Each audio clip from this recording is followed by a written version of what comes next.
গ্রীষ্মের এক দুপুর গ্রামের পুকুর পাড়ে দাঁড়িয়েছিলাম।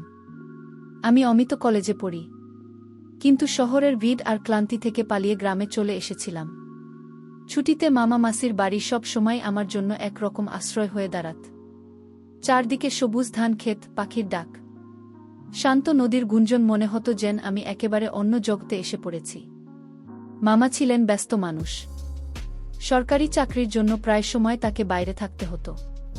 তাই পুরো বাড়িটাই যেন হয়ে উঠেছিল মাসির রাজ্য। মাসির নাম মেঘলা, বয়স ৩০-এর বেশি নয়, কিন্তু তার ভিতরে এক অদ্ভুত আকর্ষণ লুকিয়েছিল। কালো লম্বা চুল, দুধের মতো গায়ের রং, আর চোখে সব সময় এক ধরনের অচেনা বিষণ্ণতা। তিনি যখন হাসতেন তখন মনে হতো পৃথিবীর সব দুঃখ যেন গলে যাচ্ছে।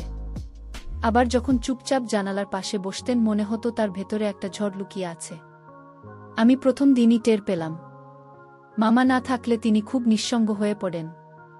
সকালের নাস্তা করার সময় হালকা গল্প করতেন, রান্নাঘরে ডেকে পাঠাতেন, কিংবা বারান্দায় বসে চা খাওয়ার সময় আমার পাশে জায়গা রাখতেন। কিছুদিন পরে বুঝলাম আমাদের মধ্যে এক অদৃশ্য বন্ধন তৈরি হতে শুরু করেছে। একদিন দুপুরে খাওয়ার পর তিনি বললেন, অমিত, চল একটু বাগানে যাই। অনেকদিন হলো ফুলগুলো দেখাশোনা করা হয়নি। আমি হাসতে হাসতে বললাম, চলুন মাসি, তবে এবার আমি আপনার সাহায্য করব। আমরা দুজন মিলে বাগানে গেলাম। তিনি গোলাপ গাছের শুকনো পাতা ছিঁড়ছিলেন। আমি পাশে দাঁড়িয়ে শুধু তাকিয়েছিলাম। বাতাসে তার চুল বারবার উঠছিল, আর আমি অজান্তেই তাকিয়ে থাকছিলাম। তিনি হঠাৎ থেমে গিয়ে বললেন, কি দেখছো এভাবে? আমি লজ্জা পেয়ে বললাম, কিছু না। আপনাকে। তিনি মুচকি হেসে বললেন, সাবধান, অমিত, এমনভাবে তাকানো ঠিক না। কিন্তু তার চোখে যে ঝিলিকটা ছিল সেটা আমাকে অন্য কিছুই বুঝতে দিল না। দিনগুলো কেটে যাচ্ছিল। সন্ধ্যায় আমরা বারান্দায় বসে গল্প করতাম। তিনি বলতেন তার ছোটবেলার কথা, আমি বলতাম আমার শহরের গল্প। মাঝে মাঝে আমরা একসাথে সিনেমা দেখতাম। টিভিতে যখন কোনো রোমান্টিক দৃশ্য আসত তখন তিনি মুচকি হেসে আমার দিকে তাকাতেন। এক সন্ধ্যায় বৃষ্টি হচ্ছিল। আমরা বারান্দায় বসে চা খাচ্ছিলাম। হঠাৎ ঝোড়ো হাওয়ায় তার চুল এলোমেলো হয়ে গেল। আমি হাত বাড়িয়ে চুলটা কানে গুজে দিলাম। মুহূর্তটা থেমে গেল। আমাদের চোখ একে অপরের চোখে আটকে রইল। তিনি ধীরে ধীরে বললেন, অমিত, তুমি অনেক বদলে গেছ। আগের মতো ছোট্ট ছেলেটার নেই। আমি হালকা কাঁপা কণ্ঠে বললাম, আর আপনি তো সবসময় সুন্দর। তবে আজ যেন আরও বেশি। তিনি কিছুক্ষণ চুপ করে থাকলেন। তারপর হঠাৎ উঠে দাঁড়িয়ে ভেতরে চলে গেলেন। আমি একা বারান্দায় বসে বৃষ্টির শব্দ শুনতে থাকলাম। কিন্তু মনে হচ্ছিল আমার ভেতরে একটা আগুন জ্বলছে। সেই রাতেই একটা ঘটনা ঘটল। আমি ঘরে বসে বই পড়ছিলাম। হঠাৎ দরজায় টোকা পড়ল। অমিত, ঘুমাওনি? মাসির কণ্ঠ। আমি দরজা খুলতেই দেখলাম তিনি দাঁড়িয়ে, সাদা শাড়ি, ভিজে চুল, আর হাতে একটা গরম দুধের গ্লাস। তোমার জন্য এনেছি। পড়াশোনা করতে করতে ক্লান্ত হয়ে যাচ্ছ নিশ্চয়ই। আমি গ্লাসটা নিলাম, কিন্তু চোখ সরাতে পারছিলাম না। তিনি বসে পড়লেন আমার বিছানায়। নরম কণ্ঠে বললেন, জানো, আমি জীবনে অনেক স্বপ্ন থাকে যেগুলো কাউকে বলা যায় না, শুধু বুকের ভেতরে জমিয়ে রাখা হয়। আমি থেমে গেলাম, বুঝতে পারছিলাম না কি উত্তর দেব। শুধু তাকিয়ে রইলাম তার চোখের দিকে। সেখানে স্পষ্ট একরাশা শূন্যতা আর অদ্ভুত একটা আকর্ষণ। তিনি হঠাৎ উঠে দাঁড়িয়ে বললেন, যাও, ঘুমিয়ে পড়ো, কাল আবার কথা হবে। আমি কিছু বলতে পারলাম না, শুধু গ্লাস হাতে বসে থাকলাম। পরের দিন সকালে পুকুর পাড়ে দাঁড়িয়েছিলাম। তিনি এলেন পাশে। হালকা রোদ তার মুখে পড়েছিল। তিনি ফিসফিস করে বললেন, তুমি কি কখনো ভেবেছ যদি মানুষের সব গোপন ইচ্ছেগুলো সত্যি হতো? আমি অবাক হয়ে তাকালাম।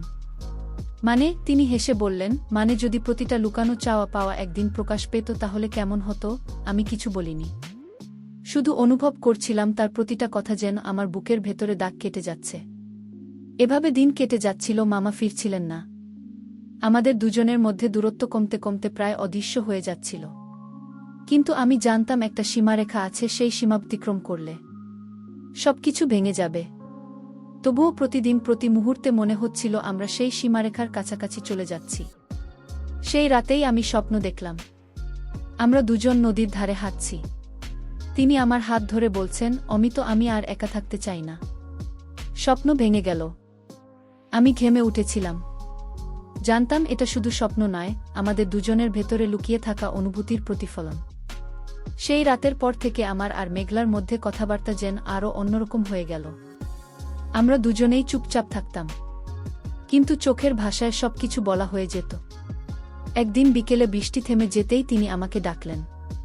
অমিত, একটু নদীর ধারে যাবে, আজ মনটা খুব অস্থির। আমি রাজি হলাম। আমরা দুজনে ছাতা নিয়ে হাঁটতে হাঁটতে নদীর ধারে পৌঁছলাম। বাতাসে কাদামাটির গন্ধ, নদীর পানিতে হালকা ঢেউ, সব মিলে এক অদ্ভুত পরিবেশ। নদীর দিকে তাকিয়ে বললেন, জানো, আমার মনে হয় আমি সব সময় একা, লোকজন যতই থাকুক ভেতরে শূন্যতা থাকে। আমি ধীরে বললাম, কিন্তু আমি তো আছি। তিনি আমার দিকে তাকালেন দীর্ঘক্ষণ, তার চোখ ভিজে উঠছিল। নাকি শুধু নদীর আভা, বুঝতে পারিনি। হয়তো তিনি বললেন, কিন্তু সমাজ কিছু সীমা টেনে দেয়া। অমিত, সেই সীমা যদি ভাঙ্গি সবকিছু ভেঙে পড়বে। আমি নিঃশব্দে তার হাতটা ধরতে গেলাম, কিন্তু শেষ মুহূর্তে থেমে গেলাম। ভেতরে এক ভয়, আবার এক অদ্ভুত টান। সেই রাতে ঘুমোতে পারিনি। জানালার পাশে বসে বাইরে তাকিয়েছিলাম। হঠাৎ লক্ষ্য করলাম পাশের ঘরের আলো জ্বলছে। মেঘলা জেগে আছেন। জানালার ফাঁক দিয়ে দেখলাম তিনি চুপচাপ আকাশের দিকে তাকিয়ে আছেন। আমার মনে হলো, এই মুহূর্তে যদি আমি গিয়ে বলি, আমি তোমার পাশে আছি, তোমাকে একা থাকতে দেব না, তাহলে হয়তো সব বদলে যাবে। কিন্তু সাহস পেলাম না, শুধু নিঃশ্বাস চেপে শুয়ে পড়লাম। পরের দিন সকালে মেঘলা হঠাৎ বললেন, অমিত, আজ তোমাকে একটা জায়গা দেখাবো, যেখানে আমি ছোটবেলায় প্রায় যেতাম। তিনি আমাকে নিয়ে গেলেন গ্রামের প্রান্তে, একটা পুরনো আমবাগানে, বিশাল গাছ, চারদিকে সবুজ, পাখির ডাক, পুরো জায়গাটার জন্য এক অন্য জগৎ। এখানে আমি একা বসতাম, গান গাইতাম। তিনি বললেন, কেউ জানত না এটা ছিল আমার গোপন আশ্রয়। আমি অবাক হয়ে তাকিয়ে রইলাম। এত বছর ধরে তিনি এই নিঃসঙ্গতা বয়ে বেড়াচ্ছেন।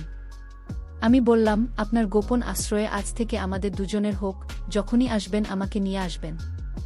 তিনি মৃদু হেসে বললেন, তুমি জানো না আমি এই কথাটা কত বড় সান্ত্বনা। দিনগুলো দ্রুত পাল্টেতে থাকল। আমরা প্রায় একসাথে হাঁটতাম, গল্প করতাম। মাঝে মাঝে তিনি আমার সামনে শিশুর মতো হাসতেন, আবার হঠাৎ চুপ হয়ে যেতেন। একদিন সন্ধ্যায় আমি দেখলাম তিনি আয়নার সামনে দাঁড়িয়ে নিজেকে দেখছেন, তার চোখে জল। আমি চুপচাপ গিয়ে বললাম, কি হয়েছে? তিনি হালকা কাঁপা কণ্ঠে বললেন, আমি তো আর আগের মতো রইলাম না। বয়স হচ্ছে, সৌন্দর্য ফুরিয়ে যাচ্ছে। তোমার চোখে কি আমি এখনো সুন্দর? আমি দৃঢ় কণ্ঠে বললাম, আপনি পৃথিবীর সবচেয়ে সুন্দর। তিনি চোখ নামিয়ে নিলেন, তার ঠোঁট কাঁপছিল, যেন ভেতরে সব অনুভূতি আটকে রেখেছেন। এক রাতে হঠাৎ ঝড় হলো, বিদ্যুৎ চলে গেল, ঘর অন্ধকারে ভিজে গেল। আমি ঘরে বসে আছি। হঠাৎ দরজায় টোকা। মেঘলা দাঁড়িয়ে, হাতে মোমবাতি। আমি ভয় পাচ্ছি। অমিত একসাথে বসবে? আমি হ্যাঁ বললাম। আমরা বিছানায় পাশাপাশি বসে থাকলাম। মোমবাতির আলো, তার মুখ যেন আরও মোহনমা, বাতাসে জানালা বারবার কাঁপছিল। আমি বললাম, ভয় নেই, আমি আছি। তিনি হঠাৎ আমার কাঁধে মাথা রাখলেন। আমি স্তব্ধ হয়ে গেলাম। বুকের ভেতর কে বল ধুক বুক। তুমি কি জানো, আমি আমার জীবনে এই রকম শান্তি অনেক দিন পরে এলো। আমি কিছু বলিনি, শুধু তার মাথায় হাত রাখলাম। পরের দিন সকালে আমাদের চোখাচোখি হলো, কিন্তু কেউ কিছু বলিনি। তবুও মনে হচ্ছিল আমরা দুজনেই জানি সেই রাতে একটা অদৃশ্য সীমানা ভেঙে গেছে। মেঘলা আচরণে আরও নরম হয়ে গেলেন। তিনি রান্না করতে করতে গান গাইতেন, আর আমার দিকে তাকিয়ে মুচকি হাসতেন। আমি ভাবছিলাম এ কি ঠিক হচ্ছে, কিন্তু হৃদয় বারবার বলছিল, এটাই ভালোবাসা, এটাই সত্যি। একদিন দুপুরে যখন সবাই ঘুমোচ্ছিল, আমি বারান্দায় বই পড়ছিলাম। মেঘলা চুপচাপ এসে পাশে দাঁড়ালেন। অমিত, তুমি কি আমাকে একটা প্রতিশ্রুতি দেবে? কি প্রতিশ্রুতি? যাই হোক না কেন, তুমি আমাকে কখনো ভুলবে না। আমি এক মুহূর্ত ভেবে বললাম, না, আমি কখনো ভুলব না। তিনি কিছুক্ষণ চুপ করে থাকলেন। তারপর হঠাৎ আমার হাত ধরে ফেললেন। তার হাত কাঁপছিল, কিন্তু শক্তভাবে চেপে ধরলেন। আমার বুক কেঁপে উঠল। মনে হচ্ছিল সময় থেমে গেছে। সেই রাতে আমি ঘুমোতে পারিনি। মনে হচ্ছিল আমরা দুজনেই ধীরে ধীরে ডুবে যাচ্ছি এমন এক স্রোতে, যেখান থেকে আর ফিরে আসা যাবে না। তবু আমার মনে হচ্ছিল এটাই আমাদের নিয়তি। সেই রাতের পর থেকে আমাদের সম্পর্ক আরও সূক্ষ্ম হয়ে উঠল। চোখের ভাষা, মৃদু হাসি, অচেনা স্পর্শ, সবকিছুই যেন এক অদৃশ্য বাঁধন তৈরি করছে। আমরা দুজনেই জানতাম সীমারেখা আছি, কিন্তু সেই সীমা আর অতি দূর নয়। পরের দিন সকালে মেঘলা আমাকে ডেকে নিয়ে গেলেন। বাগানের এক দূরে, চারদিকে সবুজ, হালকা কোকিলের ডাক, বাতাসে ধানের মিষ্টি মিষ্টি